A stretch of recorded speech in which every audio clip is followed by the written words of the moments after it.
Naku mga ka-good news, napakasaklap naman ng pangyayaring ito. Isang container ship na napakalaki na container ship ito. Punong-puno ng kargamento, biglang na lang nawala ng kontrol at kanyang niragasa ang tulay. At eto, tumiklop ang tulay na merong domino effect.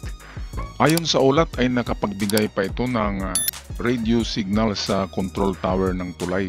At mabuti na lamang at nabigyan ng warning ng control, nagkukontrol ng tulay ang mga pedestrian at iba pang mga tumatawid na mga bihikulo sa tulay na ito sa Baltimore, USA. Kaya kukunti lang ang nangyaring disgrasya sa mga tao.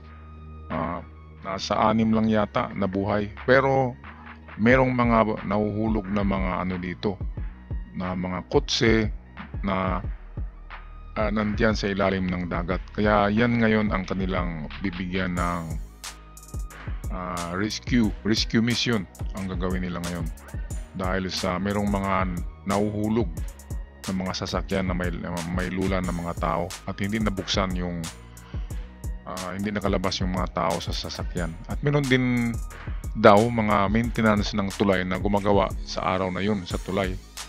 At lahat ng yun ay bumagsak sa nahulog sila lahat sa dagat.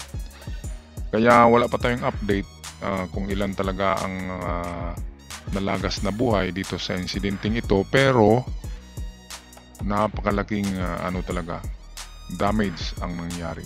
At dito makikita natin sa video ito na parang parang laruan lang na biglang nagbagsakan, domino effect ang nangyari.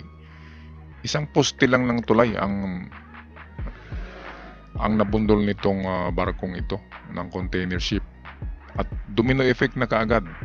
Ayan, makikita natin yung mga sasakyan sa ibabaw. Mayroong mga dumadaan, yung hindi na naabisuhan ng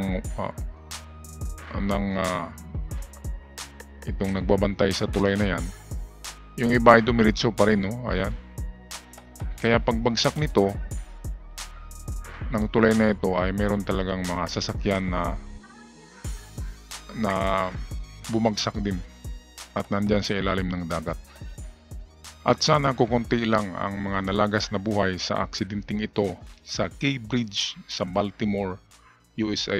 At ayon sa source ng balita, ang sanhi daw ng pagragasa o pagkawala ng kontrol nitong higanting container ship ay biglang nag-turn off ang power nito. Ang makina ay biglang tumigil. Biglang nag-stop. Dito makikita natin yung ilaw ng barko, biglang magdilim yan. Tingnan nyo.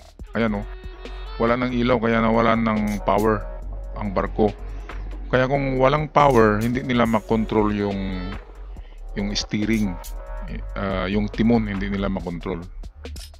At biglang may lumabas na napakakapal na itim na usok sa kanyang tambutso.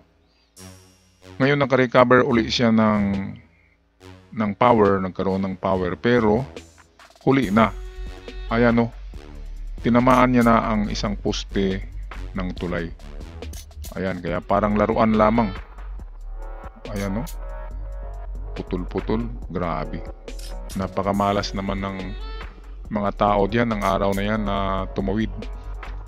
Para tuloy nagkaroon ng yung napakamalas naman ng mga taong tumawid sa tulay na yan ng araw na yan. Kamakalawa lang ito noong March 25 nangyari. Kaya God bless. Sana ay buhay ang mga nahulog dyan sa tulay. Mga ka-good news. Hanggang sa muli, paalam na. God bless us all.